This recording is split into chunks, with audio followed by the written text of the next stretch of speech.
عليكم ورحمة الله وبركاته. نحمده ونصلي على رسوله الكريم. أما بعد فأعوذ بالله من الشيطان الرجيم. بسم الله الرحمن الرحيم. إن الله وملائكته يصلون على النبي يا أيها الذين آمنوا صلوا عليه وسلموا تسليما. اللهم صل على سيدنا محمد النبي الأمي وآله وأصحابه وبارك وسلم. اللهم صل على سيدنا محمد النبي الأمي وآله وأصحابه وبارك وسلم. اللهم صل على محمد وعلى آل محمد كما صليت على إبراهيم وعلى آل إبراهيم إنك حميد مجيد.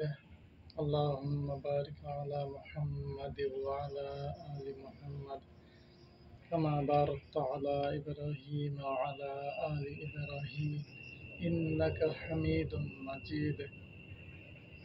আলহামদুলিল্লাহ, লাখো কোটি দরুদ ও সালাম প্রিয় নবী হযরত মুহাম্মদ সাল্লাল্লাহু আলাইহি ওয়াসাল্লামের উপরে আল্লাহর অসংখ্য প্রশংসা। আলহামদুলিল্লাহ রাব্বিল আলামিন। আজকে আমি আপনাদের সামনে যে বিষয়টি তুলে ধরব সেটি হলো নবীজির সুন্নত মুবারকের আমল। আমাদের প্রিয় নবী সাল্লাল্লাহু আলাইহি ওয়াসাল্লামের নিজের সুন্নত যেগুলো নিজে আমল করেছেন সেগুলোকে দাইমি সুন্নত বলা হয়, সুন্নতে মুআন্না। যে সুন্নত সাহাবা করছেন সেগুলো সুন্নতে সাহাবা। যে সুন্নত তাবেইন তাবেইন উলি আল্লাহ করছেন সেই সুন্নতগুলোকে বলা হয় সুন্নতে সুকুতি।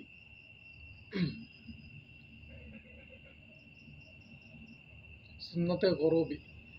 সুন্নতে সুকুতি হচ্ছে সুন্নতে সাহাবা আজমাইনদের সুন্নত। আজকে এই ভিডিওতে আমি দাইমি সুন্নত সম্পর্কে কিছু আলোচনা করব এবং কী কী দাইমি সুন্নত রয়েছে রাসূলুল্লাহ সাল্লামের সেগুলো একটু তুলে ধরব। প্রথমত, সকল খাদ্যের ব্যাপারে ভালো বলা দাইমি সুন্নত। রাসূলুল্লাহ সাল্লাম কোনো সময় কোনো খাদ্যকে খারাপ বলেন নাই। যদি রুচিতে না ধরে খাদ্যটা তাহলে রেখে দিতেন,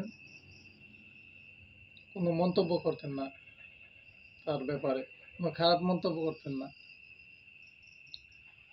সর্বসময়ে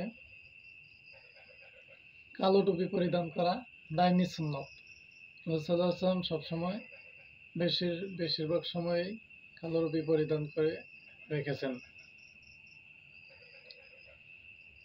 ৭২ ফেরকা এবং ইহুদি নাসারা যারা ইসলামের বাহিরে, তাদের সাথে সবসময় ভালো ব্যবহার করা দাইমি সুন্নত।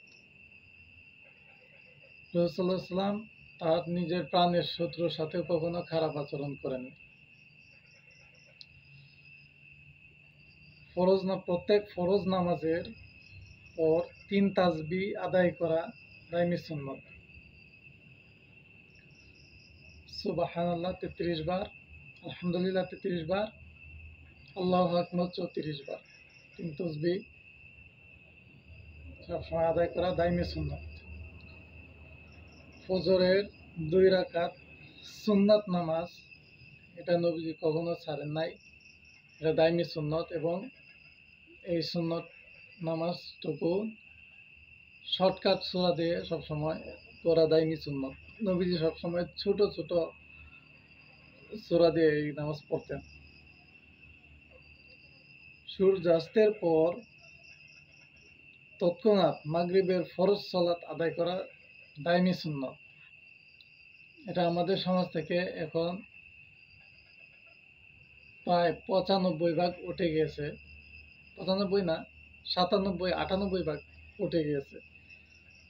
সূর্যাস্তের পরেই মাগরিবের ফরজ নামাজ আদায় করা তো দূরের কথা, এখন বর্তমানে সূর্যাস্তের ৫ মিনিট ৪ মিনিট পরে মাগরিবের আজান দেওয়া হয় এবং ৪-৫ মিনিট বসে রাখা হয় কখন কিছু লোক এসে জড়ো হবে, তখন জামাত শুরু হবে। কিন্তু রাসূল সাল্লাল্লাহু আলাইহি ওয়াসাল্লাম এক হাদিসে বলেছেন, আমার উম্মত ততদিন পর্যন্ত পথভ্রষ্ট হবে না যতদিন পর্যন্ত না তারা মাগরিবের সালাত আকাশের তারকা উজ্জ্বল হওয়া না পর্যন্ত দেরি না করবে। অর্থাৎ মাগরিবের সালাত সূর্যাস্তের পরপরই শুরু হয়। সূর্যাস্তের পরে সূর্যাস্ত হয়ে গেলেই কিন্তু অন্ধকার হয়ে যায় না, আলো স্পষ্ট থাকে। আলোটা আস্তে আস্তে নিভে যায় পরবর্তীতে। কিন্তু সূর্যাস্তের আলোটা আস্তে আস্তে নিভে যায়, কিন্তু সূর্যাস্তের পরপরেই কি বলতেছিলাম, সূর্যাস্তের পর মাগরিবের সালাত ফরজ নামাজ, মাগরিবের ফরজ সালাত আদায় করা দায়মি সুন্নত, তাড়াতাড়ি আদায় করা। আলো মানে আমাদের চারপাশটা অন্ধকার হওয়ার যথাসময়েই তৎক্ষণাৎই আদায় করা দায়মি সুন্নত। আকাশের সূর্য অস্ত গেলে আকাশের তারকার উজ্জ্বলতা বৃদ্ধি পেতে থাকে আস্তে আস্তে। এটাই বলা হয়েছে যে আসমানের তারকা উজ্জ্বল হওয়া না পর্যন্ত তারা দেরি করবে না, তাড়াতাড়ি আদায় করে ফেলবে।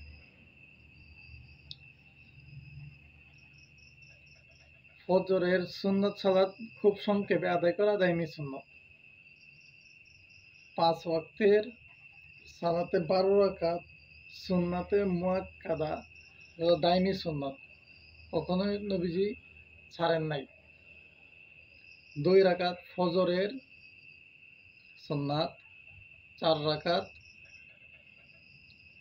জোহরের সুন্নাত আগে, 2 রাকাত ফরজের পরে। ফজরের 2 রাকাত, জোহরের 6 রাকাত 8 রাকাত, মাগরিবের 2 রাকাত 10 রাকাত, আর এশার 2 রাকাত, এই 12 রাকাত সুন্নাত দায়মি সুন্নাত।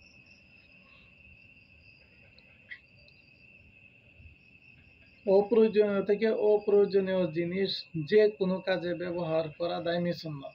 একটা জিনিস আপনি অবহেলায় ফেলে দেন, আপনার কোনো কাজে লাগলো না, কিন্তু আপনি একটু চিন্তা করে দেখতে পাবেন কোনো না কোনো কাজে কিন্তু সেই জিনিসটা ব্যবহৃত হচ্ছে, কোনো না কোনো কাজে কিন্তু সেই জিনিসটা ব্যবহার করা যাইতেছে, তারপরেও আপনি ফেলে দিচ্ছেন। কিন্তু রাসূল সাল্লাল্লাহু আলাইহি ওয়াসাল্লাম নিখুঁত থেকে নিখুঁত জিনিসও কখনো ফেলে দেন নাই, সবগুলা কাজে ব্যবহার করেছেন। কারো যদি একাধিক স্ত্রী থাকে তাদের প্রত্যেকের সাথে সমঝোতা বজায় রাখা দায়মি সুন্নত। কাউকে দাম বেশি দেওয়া না, কাউকে দাম কম দেওয়া না, সকলের সাথে সমান আচরণ করা, সমান সময় দেওয়া দায়মি সুন্নত। দাড়ি রাখা দায়মি সুন্নত। দাড়ি রাখা সহ শরীরের আরো 10টি, দাড়ি রাখা সহ শরীরে আরো সমস্ত শরীরে 10টি দায়মি সুন্নত রয়েছে। যেরকম 3 কিসিমের এক কিসিমে মাথার চুল রাখা, মেসওয়াক করা, 2 মেসওয়াক করা, 3 দাড়ি লম্বা রাখা, 4 গোঁফ ছোট রাখা, 5 হাত পায়ের নখ সাপ্তাহিকভাবে কেটে রাখা, 6 মাথায় সবসময় টুপি পরিধান করা, 7 সতর ঢাকা সবসময় দায়মি সুন্নত, 8 ঢিলাঢালা পোশাক পরিধান করা, 9 প্রস্রাব এবং পায়খানার সময় দিরাকুলুক ব্যবহার করা। 10 সবসময় ইমানের হালতে থাকা, দাইমি সুন্নত। এই 10টি দাইমি সুন্নত পুরা বডির মাঝে আমাদের রয়েছে।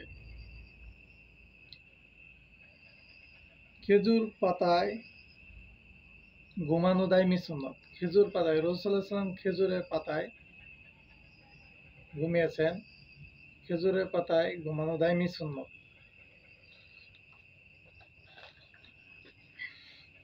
শুক্রবারে ফজরের সালাত জামাতে আদায় করা দাইমি সুন্নত।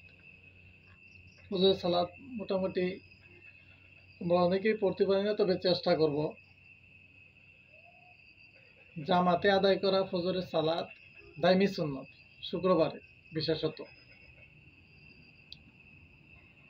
যারা বৃদ্ধ মানুষ রয়েছেন তাদের জন্য খেজুরের ডালের লাঠি ব্যবহার করা দাইমি সুন্নত। রাসূলুল্লাহ সাল্লাল্লাহু আলাইহি ওয়াসাল্লাম খেজুরের ডালের লাঠি ব্যবহার করতেন। যে কোনো উদ্দেশ্যে বিবিধ জায়গায় ভ্রমণ দাইমি সুন্নত। আল্লাহ তাআলা এই বিষয়ে অনেক আয়াত নাজিল করেছেন যে তোমরা আমার নিদর্শন দেখে কেন এ থেকে শিক্ষা গ্রহণ করো না। ঠিক এই জন্য বলা যায় শিক্ষা গ্রহণ করা দাইমি সুন্নত। বিভিন্ন আল্লাহ তাআলা আযাব গজব, কওমে লূত, কওমে সামুদ, কওমে আদ, কওমে হুদ, এগুলা আল্লাহ তাআলা দুনিয়ার বিভিন্ন জায়গায় এখনো বিচরণ রেখেছেন। এখনো বর্তমানে এই সুন্নতগুলা অনেকে করে থাকে। আপনারা বিভিন্ন জায়গায় ভ্রমণ করে আল্লাহ তাআলার জ্ঞান অন্বেষণ করবেন। জ্ঞান আহরণের জন্য আগ্রহে থাকা, উৎপেতে থাকা দাইমি সুন্নত। সবসময় জ্ঞান আহরণে সজাগ থাকা, জ্ঞান আহরণের জন্য সবসময় খেয়ালে থাকা, কখন কোন জ্ঞান আহরণ করা যায় সেটা সব। এই যে একটা আগ্রহ, এই আগ্রহ থাকাটা হচ্ছে দাইমি সুন্নত। রাসূলুল্লাহ সাল্লাল্লাহু আলাইহি ওয়াসাল্লাম বলেছেন জ্ঞান যেন হারানো উটের মতো। হয়তো হারানো উট আমরা যেভাবে চতুর্দিকে দিক খুঁজতে থাকি, ঠিক সেভাবে জ্ঞান কেউ খুঁজতে থাকা দাইমি সুন্নত। সালাতের জন্য অপেক্ষা করতে থাকা দাইমি সুন্নত। এক সালাতের পর আরেক সালাত সময় আসতে থাকে, সে সালাতের জন্য আগ্রহ থাকা দাইমি সুন্নত। খুতবার সময় হাতে লাঠি ব্যবহার করা দাইমি সুন্নত। রাসূলুল্লাহ সাল্লাল্লাহু আলাইহি ওয়াসাল্লাম খুতবার সময় সবসময় একটা লাঠি ব্যবহার করতেন। লাঠি ব্যবহার করা দাইমি সুন্নত। এই সুন্নতটি কোনো জায়গায় বিলুপ্ত না। এই সুন্নতটি সব জায়গাতেই এখনো দেখা যায়। খুতবার সময় দাইমি সুন্নতটা সবসময় রাখে খতিব সাহেবরা। যথাস্থানে সঠিক দোয়া ব্যবহার করা দাইমি সুন্নত।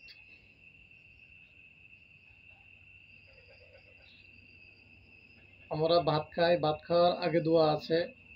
টয়লেটে যাই, দোয়া আছে। ঘুমাতে যাই, দোয়া আছে। সব জায়গাতেই দোয়া আছে। সঠিক সময়ে যথাস্থানে যথাসময়ে সঠিক দোয়া ব্যবহার করা দাইমি সুন্নত। মসজিদের আদব রক্ষা করা দাইমি সুন্নত। মসজিদের আদবের যাতে কোনো খেলাফ না হয় সেদিকে খেয়াল রাখা। মসজিদের আদব সব সময় মসজিদের স্থানে রাখা মুসল্লিদের জন্য দাইমি সুন্নত, আবশ্যক কর্তব্য। মসজিদ সম্পর্কিত সকল মাসআলার আদব রক্ষা করা দাইমি সুন্নত। মসজিদ সম্পর্কিত যত মাসআলা মাসাইল আছে, যত নিয়ম কানুন আছে, সবকিছু অক্ষরে অক্ষরে পালন করার চেষ্টা করা দাইমি সুন্নত। আল্লাহ সম্পর্কে নীরব থাকা দাইমি সুন্নত। আল্লাহ সম্পর্কে গবেষণা না করা মূলত। রাসূলুল্লাহ সাল্লাল্লাহু আলাইহি ওয়াসাল্লাম আল্লাহ সম্পর্কে কখনো গবেষণা করেন নাই। আল্লাহ তাআলা নিজেও বলেছেন, আমার সম্পর্কে তোমরা গবেষণা করলে হারিয়ে যাবে, কুল কিনারাও পাবে না। তোমরা তাই স্রষ্টাকে নিয়ে গবেষণা না করে সৃষ্টিকে নিয়ে গবেষণা করো। মসজিদের দরজায় আজান দেওয়া দায়মি সুন্নত। সর্বদাই মসজিদের দরজায় আজান দায়মি সুন্নত। এই সুন্নতটা এখন মোটামুটি প্রায় বিলুপ্তের পথে। উঁচু জায়গায় আজান দেওয়া দায়মি সুন্নত। আরব দেশে পাহাড়ে আজান দেওয়া হতো, এখনো অনেক জায়গায় হয়তো হয়, আমার জানা নাই। কিন্তু উঁচু জায়গায় সবসময় আজান দেওয়া দায়মি সুন্নত, কারণ উঁচু জায়গা থেকে আওয়াজটা অনেক দূর দূরান্তে পৌঁছে মানুষে শুনতে পায়। যে কোনো ধর্মের অথবা যে কোনো গোত্রের লাশকে দাঁড়িয়ে সম্মান দেখানো দায়মি সুন্নাত। রাসূল সাল্লাল্লাহু আলাইহি সাল্লাম একদা সাহাবীদের নিয়ে বসে আছেন, এক ইহুদির লাশ ইহুদিরা নিয়ে যাচ্ছিল। রাসূল সাল্লাল্লাহু আলাইহি সাল্লাম তৎক্ষণাৎ দাঁড়িয়ে গেলেন। সাহাবীরা প্রশ্ন করলেন, ইয়া রাসূলুল্লাহ, এ তো ইহুদির লাশ। রাসূল সাল্লাল্লাহু আলাইহি সাল্লাম বলেন, যাই হোক, সে কি মানুষ না? তাহলে আমরা এ হাদিস থেকে বুঝি, মানুষের সম্মান মানুষের স্তরে যথাযথভাবে দেওয়া উচিত, দেওয়ার দরকার। কিন্তু সে নাস্তিক হোক, সে তো মানুষ। সে ইহুদি হোক, সে তো মানুষ। সে নাসারা হোক, সে তো মানুষ। সে জৈন হোক, সে তো মানুষ। সে খ্রিস্টান হোক, সে তো মানুষ। তারপরেও এই মানুষ হিসাবে যতটুক তার স্তর, মানুষের স্তরে তাকে সম্মান জানানো উচিত এবং দায়মি সুন্নত। কিন্তু ধর্মীয় বিষয় আলাদা হিসাব। ধর্মীয় বিষয় আলাদা হিসাব। তাবলীগ করা দায়মি সুন্নত। দ্বীনের জন্য মানুষকে হেদায়েতের পথে আনার জন্যে মানুষের কাছে দ্বীনের দাওয়াত পৌঁছানো দায়মি সুন্নত। রাসূল সাল্লাল্লাহু আলাইহি ওয়াসাল্লাম তাবলীগ করেছেন। আর এই জন্যেই আমাদের এই ভারত উপমহাদেশে ইসলাম পৌঁছতে পেরেছে। সাহাবায়ে কেরামগণ তাবলীগ করেছেন, তাবেঈনগণ, ওলিয়া আল্লাহ, গাউস কুতুব, শাহজালাল, শাহপুরাণ সহ অসংখ্য ওলি এই বাংলার জমিনে এসেছেন আমাদের জন্য, ইসলাম প্রচার করেছেন। আর নাইলে আমরা মুসলমান হতে পারতাম না। আর তাই তাবলীগ করা এটা দায়মি সুন্নত। রাসূল সাল্লাল্লাহু আলাইহি ওয়াসাল্লাম স্বয়ং নিজে করেছেন। কোনো ব্যক্তিকে প্রশ্ন করে তাকে উত্তর ভাবতে দেওয়া দায়মি সুন্নত। আপনি একটা জিনিস প্রশ্ন করলেন, সে পারলো না, তারপরে হুট করে আপনি তাকে এই প্রশ্নের উত্তরটা বলে দেবেন না। তাকে একটু ভাবতে দিবেন, তাকে চিন্তা করতে দেবেন, নাহলে তার চিন্তা শক্তি নষ্ট হয়ে যাবে। সে সবসময় বসে থাকবে আপনি কখন বলবেন। এই জন্যেই বলে না দেয়া, একটু তাকে ভাবতে দেওয়া দায়মি সুন্নত। ফজরের সালাতের শেষে সূর্য উদয় পর্যন্ত এক স্থানে বসে থাকা দায়মি সুন্নত।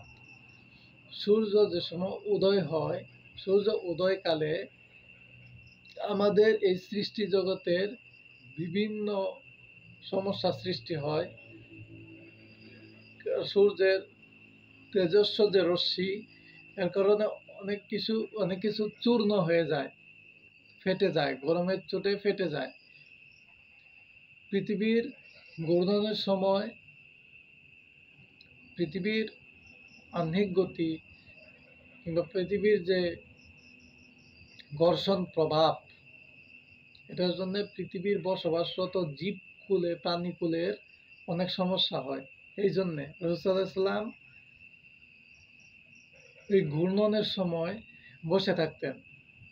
পৃথিবীর ওই ঘূর্ণনের সময় এক জায়গায় স্থির হয়ে বসে থাকতেন, যাতে আমাদের উপর পৃথিবীর আহ্নিক গতি কিংবা সূর্যের কোনো ক্ষতিকর আলোক রশ্মির প্রভাব না পড়ে, আমাদের যাতে কোনো ক্ষতি না হয়। সেই জন্যে প্রফেসর সাল্লাল্লাহু আলাইহি ওয়াসাল্লাম এই সুন্নতগুলো আমাদের শিখিয়ে গিয়েছেন। আলহামদুলিল্লাহ, যে কয়টা সুন্নত বললাম, আল্লাহ তাআলা আমাদের এর উপর আমল করার তৌফিক দান করুন, আমিন। আখির দাওয়ানা আনিল হামদুলিল্লাহি রাব্বিল আলামিন। আসসালামু আলাইকুম ওয়া রাহমাতুল্লাহি ওয়া বারাকাতুহু।